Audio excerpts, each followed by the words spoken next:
대북 특사단이 조금 전 서울공항에 도착을 했는데 이와 관련한 여러 가지 이야기들, 현안들 동국대학교 북한학과 김용현 교수와 함께 이야기 나눠보도록 하겠습니다. 어서 오십시오. 어서 오십시오. 안녕하십니까. 같이 보셨습니다만 조금 전에 대북 특사단이 귀국을 했습니다. 네. 예정보다 좀 늦은 시간에 돌아온 거죠? 예정은 사실은 뭐 저녁 일정과 관련된 부분은 정확하게 확정된 예정은 없었습니다. 그러니까 예. 어떤 식으로든 김정은 위원장을 만날 것이라는 것은 우리가 예상을 했던 것이고 만난다면 만찬까지 가면은 상당히 분위기가 좋은 분위기일 것이다. 분위기다. 이렇게 이야기를 우리가 했는데 김정은 위원장과 만찬을 했는지는 아직 확인이 되고 있지는 않습니다만 어쨌든 만찬까지 일정을 전체적으로 소화했다. 그렇게 보면 이번 특사단의 방북은 청와대 발표가 지금 구체적으로 지금 내일쯤 나오겠습니다만 어쨌든 분위기가 나쁘지 않다라고 하는 그런 느낌은 역시 뭐 저 역시 같은 느낌입니다. 그래서 전체적으로 이번 그 특사단의 방북을 통해서 제3차 남북 정상회담의 일정 그리고 북미 간의 가장 중요한 현안인 비핵화와 종전선언 관련된 부분에서의 상호 접점을 찾는데 우리 측이 상당 부분 좀 그 북미 간의 중간 중매자 역할 또는 촉진자 역할을 하는 이 부분에서의 일정 정도 성과가 있었을 것이다. 이렇게 또 조심스럽게 또 전망을 해봅니다. 네, 그리고 전반적으로 이제 만찬까지 이어진 이유가 분위기가 좋아서다라는 해석도 있지만 거꾸로 의제에 대해서 충분한 대화를 나누지 못해서 만찬까지 이어진 것이다. 거기서도 대화가 이루어졌을 것이다. 이런 예측들도 있던데 이 가능성은 어떻게 보십니까? 그건 뭐 두 가지 다 가능성이 있는 부분이라고 봐야 될 것 같습니다. 우리 입장에서는 지난번에 이제 그 특사단의 방북에 대해서 북한이 바로 오전에 우리가 요청을 했을 때 북한이 오후에 오케이를 했지 않습니까? 결국 남간에는 공식적인 접촉 이번에 특사단 방북 제2차 방북입니다만 그동안 비공식적으로 상당 부분 많은 부분 대화가 이루어지고 있었다 이렇게 봐야 됩니다. 북미 간에도 역시 마찬가지고 한미 간에도 마찬가지고 한중 간에도 마찬가지입니다. 그렇게 보면 이번에 그 오늘 하루 동안의 방북이지만 사실상 많은 부분 지금 남북 간에 축적된 이야기들을 최종적으로 좀 정리하는 수준에서의 내용들이었다 이렇게 봐야 될 것 같고요. 또 하나는 지금 트럼프 대통령의 그 특사였던 쉽게 말씀드리면 이제 폼페이오 장관의 방북이 지난번에 무산됐지 않습니까? 그것을 이번에 그 트럼프 대통령의 그 특사 자격으로 폼페이오 장관이 직접 가지는 않았지만 그러나 내용상 우리 특사단이 미국의 입장을 전달하는 그런 역할을 부여받았다 이렇게 봐야 됩니다.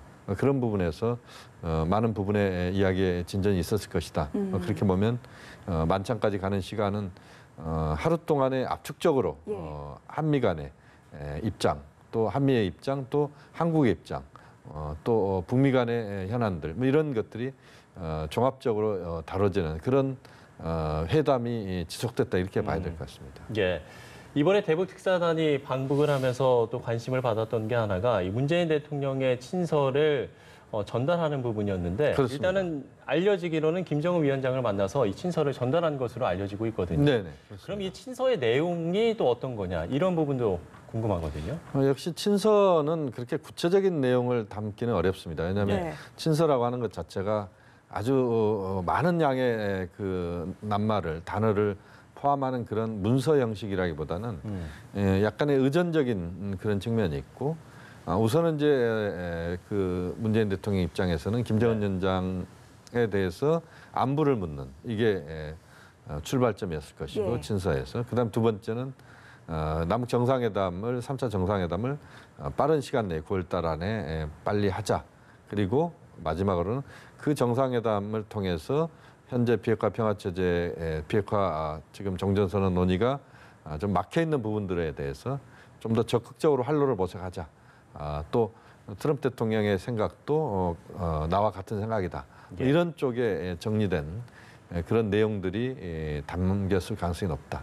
그렇게 봐야 될 것 같습니다. 네, 그리고 전반적으로 분위기가 좋았다는 점을 염두에 뒀을 때 네. 가장 가능성이 높은 방북 성과도 좀 짚어보고 싶은데 일단 가장 기본적인 방북 성과에 대한 평가로는 남북 정상회담 일정을 확정짓고 왔느냐 이 부분이 될 텐데 네네. 이 부분은 어떻게 예측을 해볼 수가 있을까요? 아마 그것은 확정을 시켰다라고 봐야 될 것 같습니다. 예. 김정은 위원장을 직접 그렇습니까? 우리 측 특사단이 만났고 예. 이미 그 제3차 남북 정상회담에 대한 합의는 원래 지난 제1차 남북 정상회담 4.27 그 판문점 선언에 이미 담겨 있던 것입니다. 네.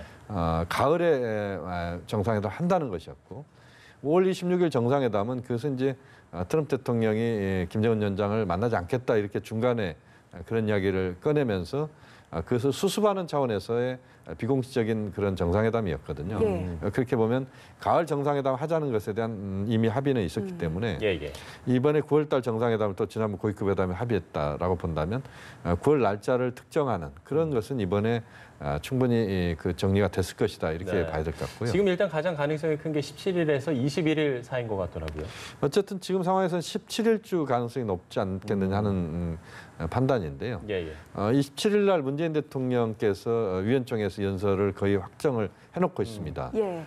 또 지금 보면은 그 폼페오 장관이 지금 평양을 못 갔습니다만 아마 이번에 앞으로 평양을 갈 가능성도 저는 또 있다라고 보는데요. 예. 그렇게 보면 구구절 그러니까 북한의 그 정권 수립 기념일 70돌 이 행사 이후에 그 날짜 그리고 유엔총회 이전의 날짜 이렇게 예. 잡아보면 지금 이제 9월 9일 이후인 10한 2, 3일 또는 17일주 가능성이 높은데요. 평양에서 이번 정상회담은 지난번 판문점 정상회담이 실무형 정상회담이라면 이번에는 실무형 정상회담 플러스 의전이 포함된 정상회담 이것이 아마 함께 지금 예. 그 이번 정상회담의 내용 형식일 거라고 봅니다. 그렇게 좀 보면 어떻게 다른 좀 시간이 좀 걸릴 거라고 보는데요. 준비하는데 지난번 판문점 정상회담은 예. 상당히 그 약식의 그런 의전이 있었습니다.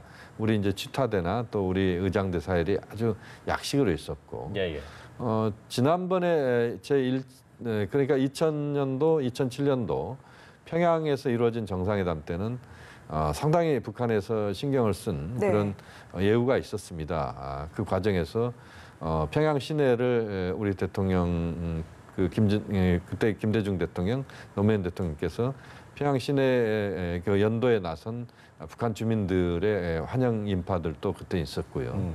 또 여러 가지 또 의전이 있었고 그렇게 보면 지난번 그 2000년, 2007년도보다는 의전은 조금 낮은 수준에서 그렇지만 또 실무형 정상회담 성격이 또 포함되는 왜냐하면 지금 제3차 남북 정상회담은 북미 간에 지금 막힌 지금 그 대화의 어떤 그 끈들을 뚫고 나가는 예.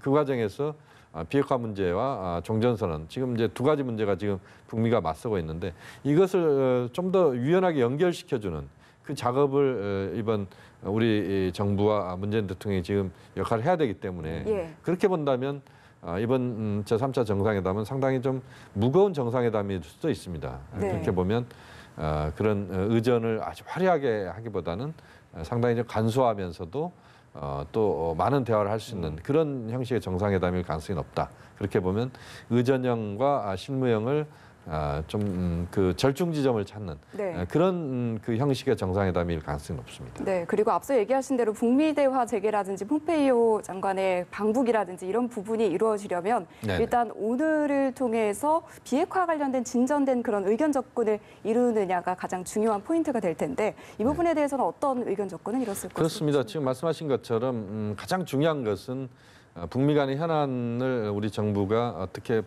중간에서 거중 조정을 하느냐 하는 여부입니다. 예.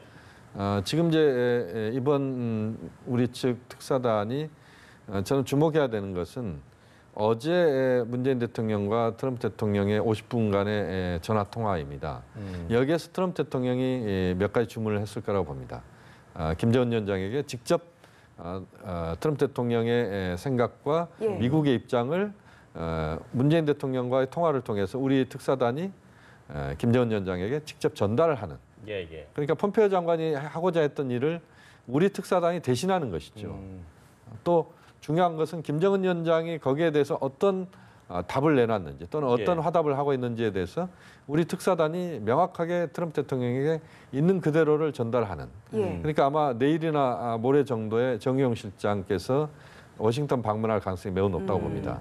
그래서 우리 측이 북한 김정은 위원장으로부터 받은 또 김영철이 이야기한 것을 또 폼페이오 장관에게도 전달해야 되는 이런 부분에서의 역할이 굉장히 중요하다라고 봅니다. 그래서 그 문제를 어떻게 지금 이번 특사단이 북한 쪽과 어느 수준에서 이야기를 했고 어느 정도의 이야기를 담아왔는지 이게 중요하다고 보는데요. 다만 내일 발표에서는 그분이 아주 구체적으로 드러나지는 않을 가능성도 있습니다. 왜냐하면 북미 간의 현안인 부분이 우리 측이 미국에 대해서 좀 설명을 한 뒤에 그것이 공개될 가능성도 있지 않느냐 하는 판단입니다. 그러면은 말씀을 해주신 것처럼 이제 김정은 위원장의 메시지를 트럼프 대통령에게 전달을 했을 때 트럼프 대통령이 그럼 그 메시지에 대해서 또 어떻게 반응을 하느냐도 일단 지켜봐야겠네요. 그렇습니다. 그 반응을 폼페이오 국무장관이 평양을 방문할 것인지 또 다른 경로로 북미 간의 간접 대화를 할 것인지 또는 비공식적인 대화를 할 것인지 여부는 좀 더 지켜봐야 되겠지만 어쨌든 지금 북미 간에 우리 특사단을 매개로 해서 문재인 대통령을 중간에 거중 조종자로 놓고 지금 북미 간에 간접적으로 지금 많은 대화를 최고 수준에서 하는 그 형식이 오늘의 특사단의 방북의 가장 중요한 역할이다 이렇게 봐야 될 것 같습니다. 네, 그리고 오늘 전반적으로 저희가 특사단의 일정을 되짚어 봤는데 1차 때와 비교를 했을 때 어떤 점이 달랐고 또 어떤 역할들이 달랐는지도 좀 설명을 해주시죠. 1차 때하고는 좀 분위기는 좀 달랐을 겁니다. 1차 때는 새로 시작하는 처음 시작하는 것이고 거기에서는 이제 제1차 남북 정상회담 그리고 또 북미 정상회담까지 이끌어내는 데 있어서 중요한 역할을 했던 방북이었거든요. 그리고 또 그 과정에서 이제 그 평창 올림픽의 열기가 또 거기에 또 녹아 있었고 그렇게 보면 상당히 좀 훈훈한 분위기였다 이렇게 봐야 되는데 이번 방북단의 지금 특사단의 방북은 그 정도까지 훈훈하지는 않았을 것이다.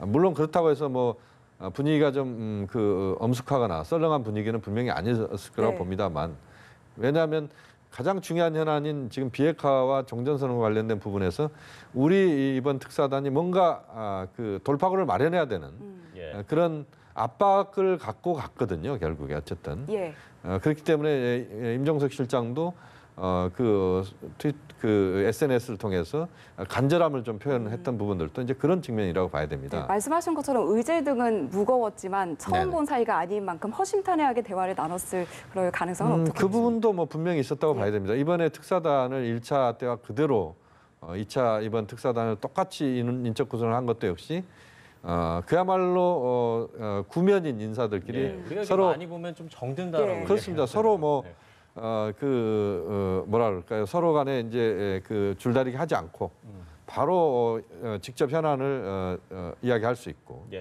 말씀하신 것처럼 허심탄회한 대화 그야말로 모든 것을 풀어놓고 있는 그대로의 이야기를 할 수 있는 이런 과정들이 저는 하루였지만 저는 압축적으로 이루어졌다라면 지난번에는 1박 2일이었거든요. 그때하고 뭐 별 차이 없는 많은 대화의 시간을 가졌을 것이다. 다만 이제 비핵화 문제와 종전선언 문제를 상호 간에 북미 간에 좀 오해도 있었고 또 자신의 입장을 강조하는 이런 차원에서의 접근이었기 때문에 저는 이번에 보다 중요한 것은 트럼프 대통령과 김정은 위원장의 또 다른 통 큰 결단이 또 나와야 되는 상황이라고 봅니다. 왜냐하면 북한은 종전선언을 받아들이지 않으면 미국의 진정성을 이해하지 못하겠다는 것이고 또 미국 입장에서는 북한이 좀 더 비핵화에 진전된 그런 내용들을 내놔야 된다는 것이기 때문에 이 부분에서의 어떤 접점을 찾기가 쉽지 않거든요. 실무 차원에서는. 그렇다면 역시 최고 지도자 간의 두 번째 결단을 통해서 현재 상황들을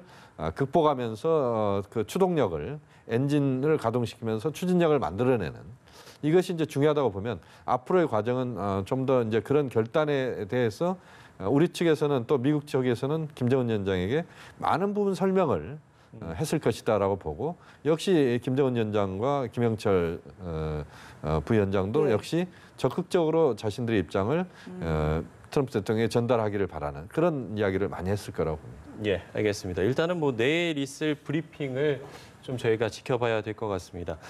다른 이야기를 좀 짚어보면 북중 관계에 대해서 네네. 지금 구구절에 시진핑 주석이 방북을 하지 않고 네. 서열 3위인 리잔수 상무위원장이 오게 됐는데 미국을 의식했다라는 이야기들이 나오고 있습니다. 원래 그 시진핑 주석이 평양 방문하겠다라고 한 공식적인 중국 쪽의 발표는 없었습니다. 그렇기 때문에 리잔수 상무위원장이 가는 것이 그렇게 뭐 어색하거나 이런 건 분명히 아닙니다. 예. 그렇습니까? 예, 그렇습니다. 이제 다만 이제 트럼프 대통령 입장에서는 시진핑 주석의 평양 방문에 대해서 실제 그것이 이루어지는 것을 상당히 부담스러워했던 게 사실이고 예. 또 미중 간에 지금 그 북미 간의 현안인 비핵화 문제뿐만 아니라 보다 더 큰 문제 미중 간에 지금 무역 관련된 부분에서 상당한 갈등을 겪고 있지 않습니까? 네. 이런 차원에서 시진핑 주석이 평양을 방문했을 때 김정은 위원장은 뭐 상당히 긍정적으로 평가를 하겠지만 트럼프 대통령이 부담스러워하는 것 여기에 대해서 시진핑 주석이 그 부담을 느꼈을 가능성은 분명히 있다고 봐야 될 것 같고요. 예. 그래서 이제 서열 3인 그 리잔수 상무위원장을 보냈는데 리잔수 상무위원장도 중국에서 매우 중요한 인물입니다. 우리로 치면 국회의장이거든요. 예. 그리고 또 시진핑 주석과는 30년 동안 우정을 나눈 친구 사이입니다. 예. 또 비서실장도 했고 그렇게 보면 그냥 그 중국 측의 거물 수준이 아니라 예. 시진핑 주석의 그 복심이 간다 이렇게 볼 수도 있습니다. 그렇게 보면 형식은 이제 3위가 가지만 그러나 북한을 좀 더 고려하면서 예. 주요 인사를 시진핑 주석이 파견하는 그런 절충점을 찾았다 이렇게 볼 수도 있습니다. 네, 예. 북중 간의 만남을 미국이 어떻게 해석할지 여부까지 짚어봤습니다. 오늘 말씀 여기서 정리하겠습니다. 고맙습니다. 고맙습니다.